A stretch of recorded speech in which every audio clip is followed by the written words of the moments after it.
Donc je tiens également à remercier les organisateurs de cette conférence. Et j'aimerais préciser, comme il a été fait dans la présentation précédente, que well, thank you, and I'd like to mention that here this is not about criticizing individual. We are going to speak of the structural context. We thought of starting with a brief chronology of how rescue archaeology started in France, but that would take much too long, so we're going to skip this, go quickly. For the archaeologists, this is nothing new, but for the others or the foreigners, I'd like you to keep in mind two dates or two periods. The end of the 60s, when in France, well, for culture, we're moving from a bourgeois approach to something that's much more engaged socially. And then in 2002, the creation of INRAP. I'm not going to get into the details of this. And another event of importance, which has its relevance to our analysis, that's the opening of excavations to competition in 2003. I here put the work of Jean-Paul Demoule and Christian Land. If you want to get more, to find out more about this process, we have 4,000 archaeologists working in France, 2,500 of which are at INRAP. For my part, I never worked in France in the field of archaeology, in many other countries, but never in France. But I had the opportunity to do some postdoc, and I had the opportunity to interview a certain number of archaeologists. Some of them contributed to the creation of this rescue archaeology in the 70s, and others joined later on until today. In this process, and this is important, whether you're speaking of the public sector, the private sector, territorial collectivities, the impression I always had was that there were a number of difficulties at work for archaeologists, and a certain number were impacting them: precarious working conditions, the perversion of their activity, a loss of meaning, difficulties of access, working under managerial constraints. And you have to keep in mind that 85% of the archaeological activities in France are rescue archaeology activities. So we had to reflect upon what was happening in France, and not only in France, elsewhere as well, and to understand this Swede. We thought, well, we paid attention to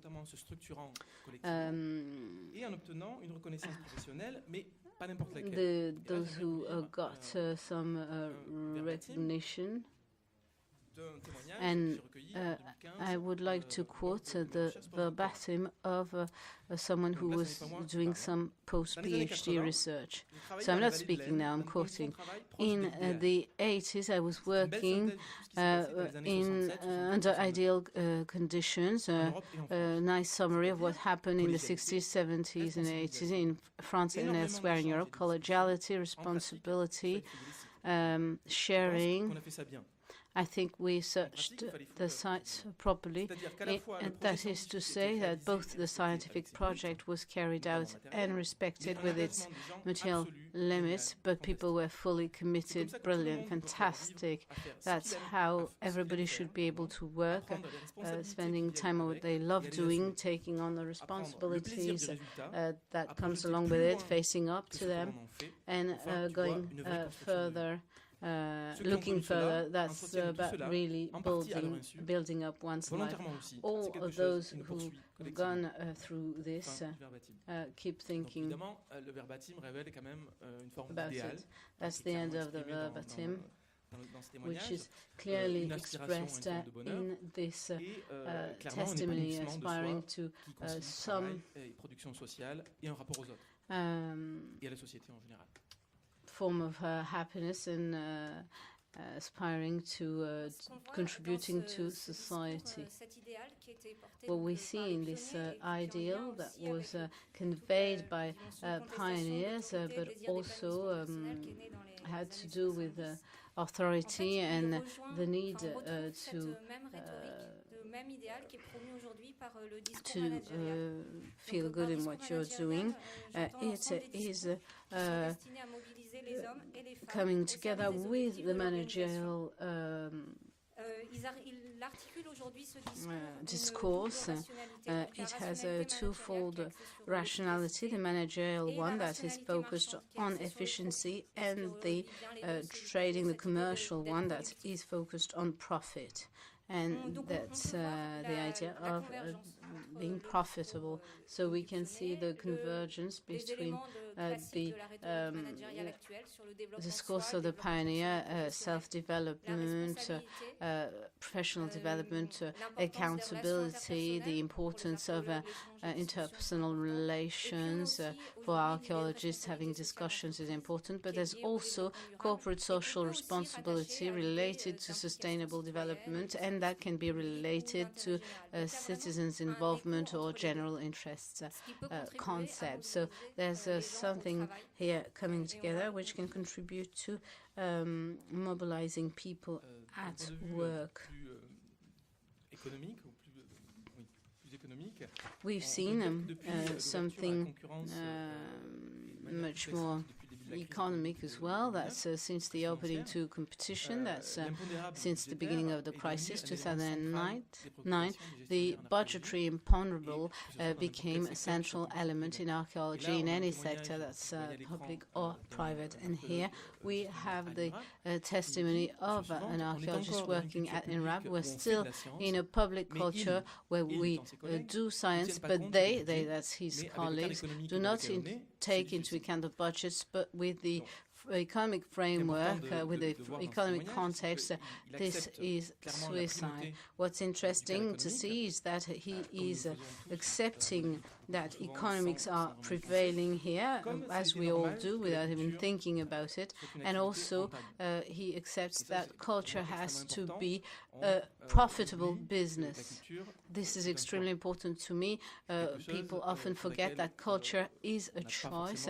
It's something that doesn't necessarily have to be profitable. This is a notion that's been introduced only recently and doesn't come naturally with culture. So in the end, he has to fight with his colleagues, or against his colleagues, to make sure that he can preserve, rescue archaeology. But at the same time, he knows that these prerequisites pervert their activity and get his colleagues highly depressed. I might sound like joking, but when I went to INRAP, there was a psychologist there who had been called to meet archaeologists who expressed their negative feelings about what they were going through at work. So there are two here,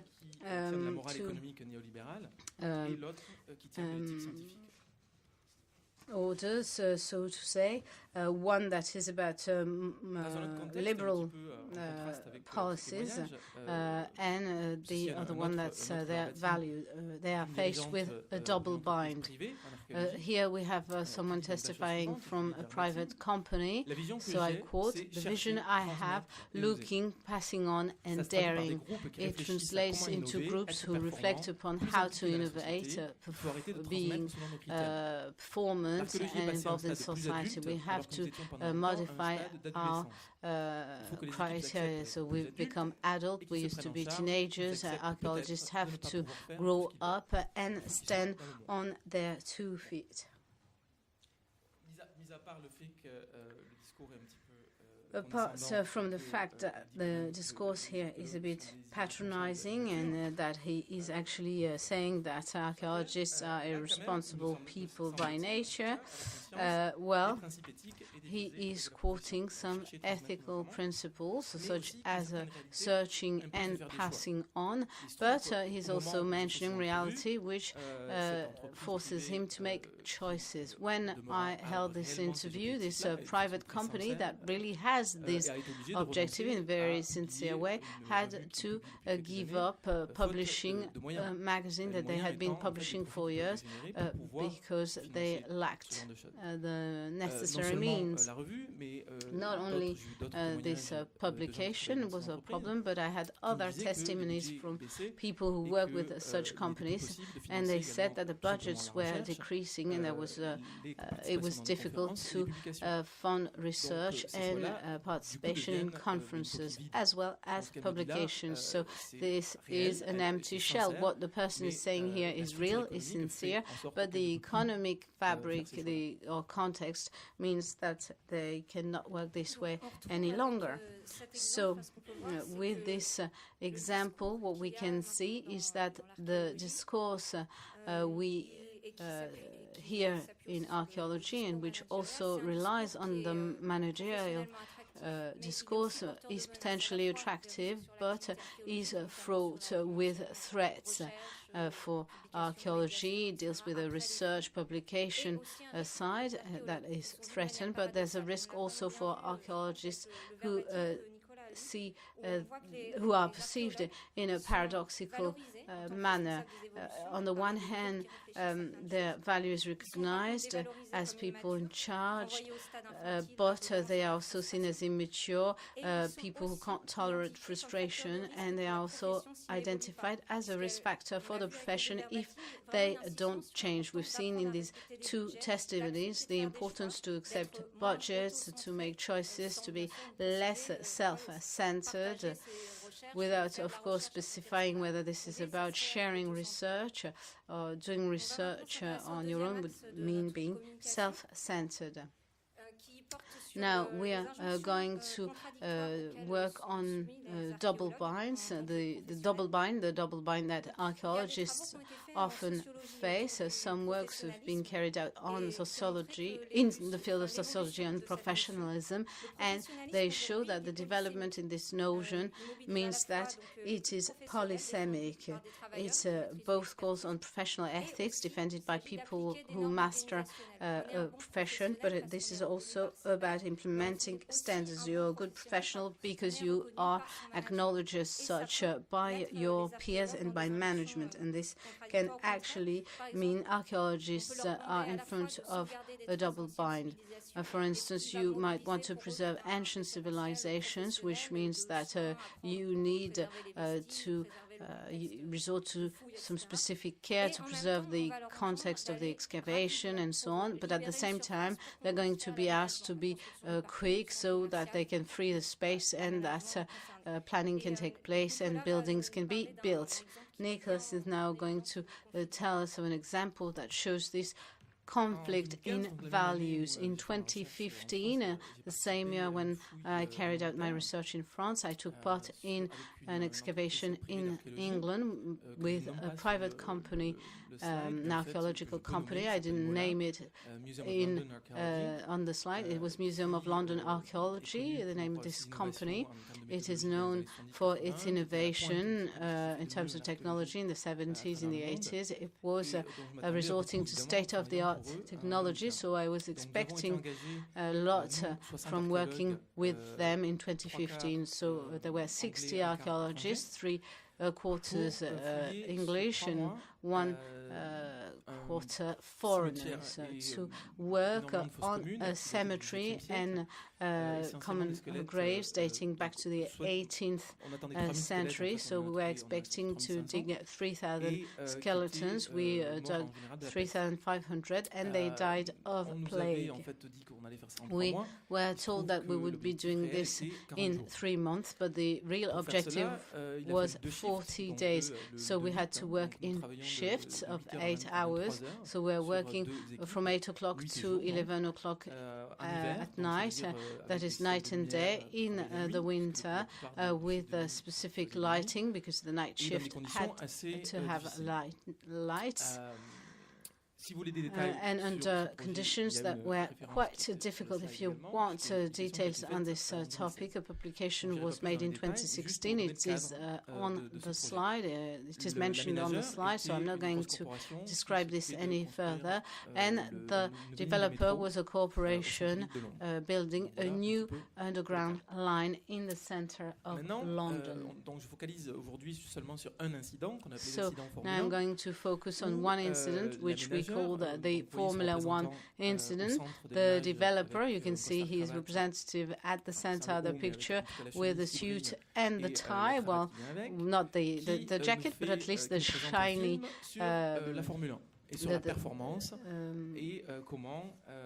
shirt. He's actually making a presentation on Formula One and how this can be translated into our activities and how you can learn from Formula One when you're an archaeologist. And on the right-hand side, you see an individual who's standing up. That's the head archaeologist who wasn't recruited by Molin, but was recruited by the developer. He is the one who controls all that's being said and being done on site, but he's not actually part of Molin, of the private company that recruited us. He is above all these people, and you can see the workers who have to be subjected to this video film for the second time, as we had to do this the first time in small groups, and then the message didn't get through. They wanted to do it a second time with an interpreter.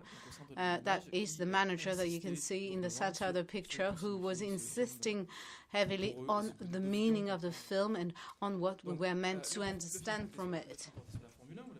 So, as I said, it was about Formula One, and it focused on the fact that it was an extremely risky sport, but if it was properly organized and tasks properly shared out, it could become a completely safe sport, the same as archaeology. And the reason why we had to watch this twice, it's because we kept hurting ourselves, and the company, the developer, were getting irritated by this because they had to keep their statistics quite high, so that their insurance price remained quite low. So we were actually ruining their attempts. We work with shovels and pieces of equipment that are quite heavy. That's why we kept hurting ourselves. Apart from the film, we were also told that we should slow down on filing our injuries. So this was a seduction operation. Formula One in general is something that men like, well, men between 30 and, well, above 30, let's say. I think 90% of the viewers are men, and workers, building workers with whom they're working. But it doesn't work with archaeologists, and you can well imagine why. To me, I think this is a bourgeois leisure symbol, and it comes along with a public demonstration of wealth. All the symbols of consumerism are being deployed with the car in the middle of all this.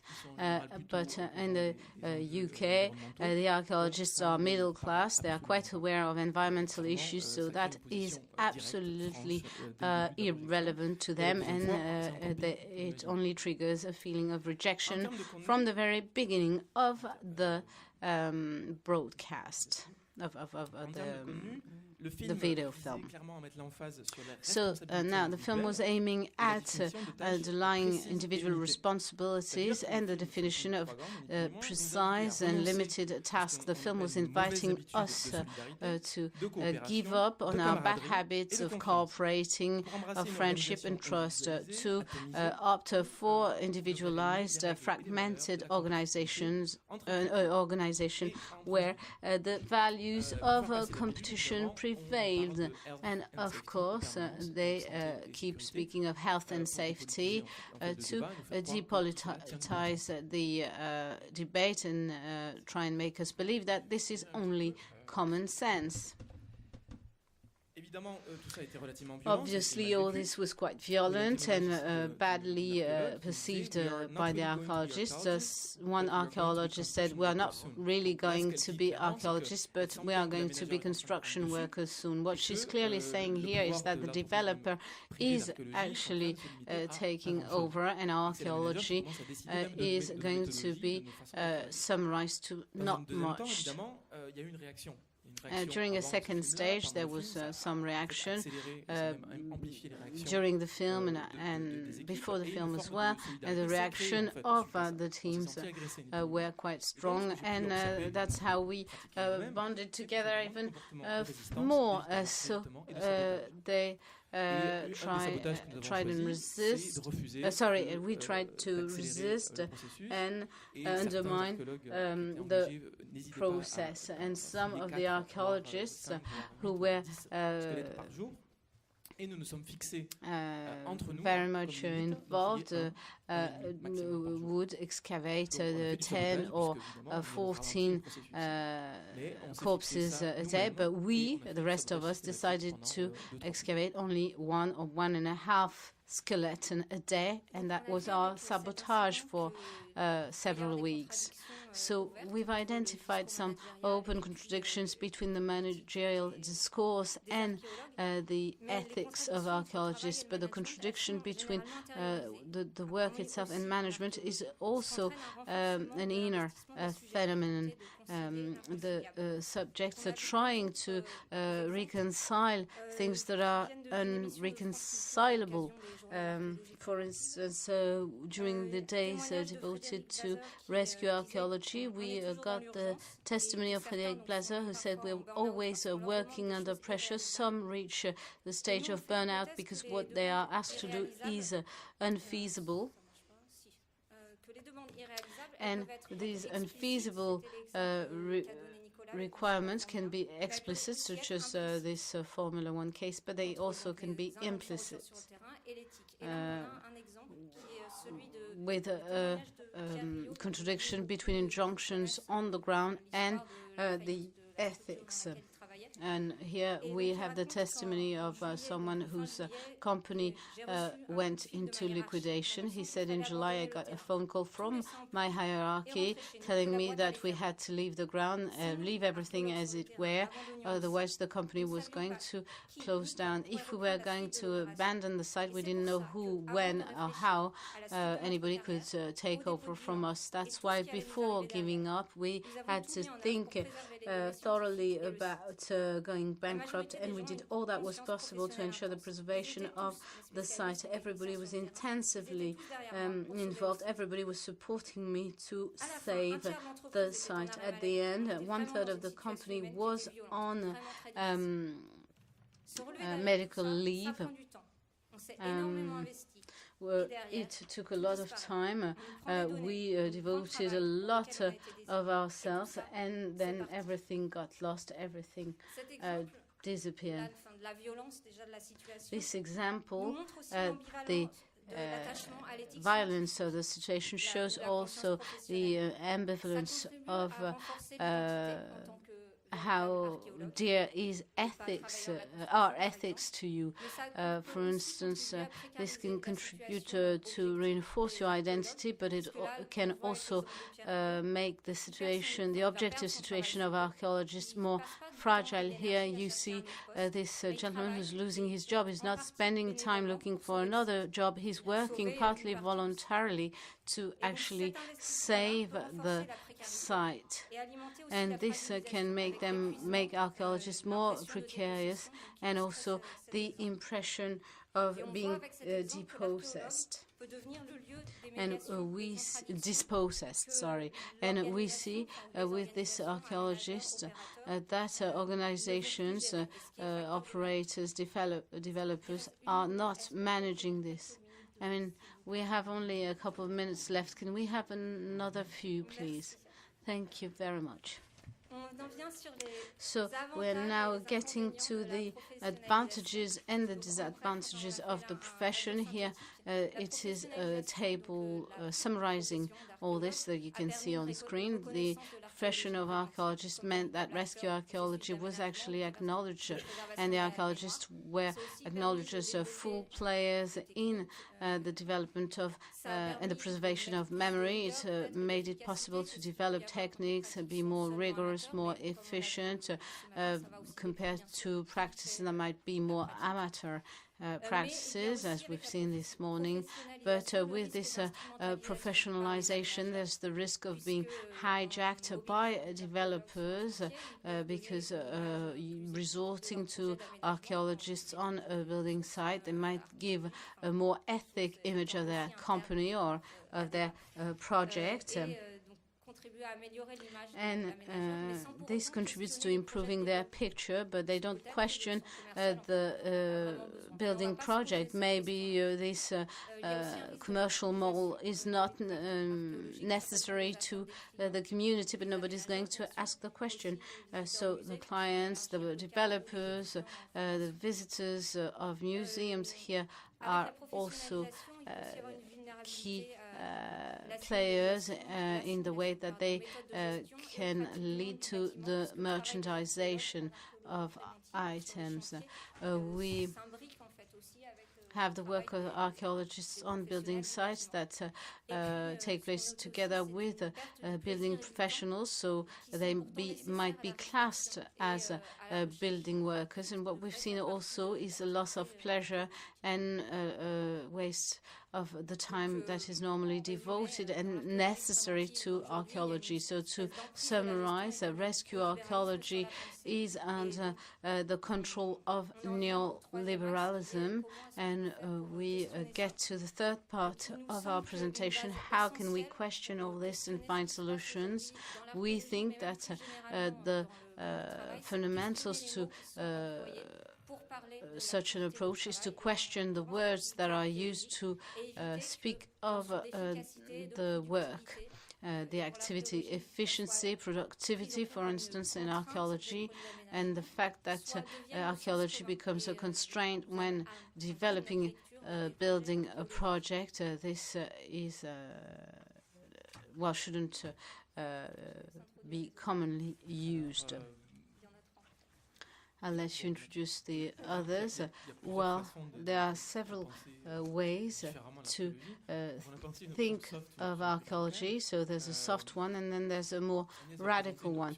Agnès is going to introduce to you a softer approach, and then I'll introduce to you the more radical option and theoretical one. And of course, our options are not comprehensive. In the interest of being here is to be able to collect your ideas to help change things. So the soft option is to do with the convergence that we have when speaking about accountability, which is a word that you can find in the managerial discourse when speaking of corporate social responsibility. Maybe one can lean on this notion of corporate responsibility or accountability because developers and archaeologists have a common interest, that's to have some harmony between the discourse and reality. Even the company can have an interest in having the convergence between what's being said and what's happening on the ground. So maybe it would be useful to take time and have developers and archaeologists come together and think of a job well done and what it means, and maybe get rid of practices that are contradictory. Professional ethics code could be used to acknowledge conflicts in values. Archaeologists can rely on codes, even though this is not a regulated profession, as they are recruited as archaeologists, and it is because they are recruited as such that they contribute to the development of a certain image of the company. If they had been recruited as a building worker, well, the company couldn't claim that they pay attention to archaeological heritage while developing their project. A couple of days ago, I had the opportunity to discuss with Colin Morgan, an archaeologist from York, who told me of a way to resist, which is softer but still strong. In England, they try to have the single context recording method used everywhere, which enables to restore horizontal relationships, which is speaking of empowerment. There's no contradiction here for archaeologists. It works quite well.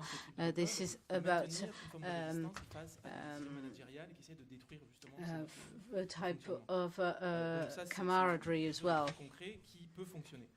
So it's something very concrete that could work. It is an avenue for a solution. But someone could also think of something much more radical, maybe in further in the future. We've been thinking of joining in with the degrowth movement. This might be silly because we're always taking part in growth, that is in development, but it might not seem so contradictory. As such, a degrowth is a revolutionary project. It's not about getting back to Neolithical, but it's about actually breaking away from the society of growth. This is about prosperity without growth. In our case, in archaeology, the first stage to conceptualize that would be to decolonize our minds, our imagination, and the toxic context under which rescue archaeology is managed under its strictly economic condition. From the point of view of an archaeologist and an anthropologist, this means rather than accepting to be the facilitator of a non-slowing growth, which means that you support the neoliberal system, I think that we could be scientists that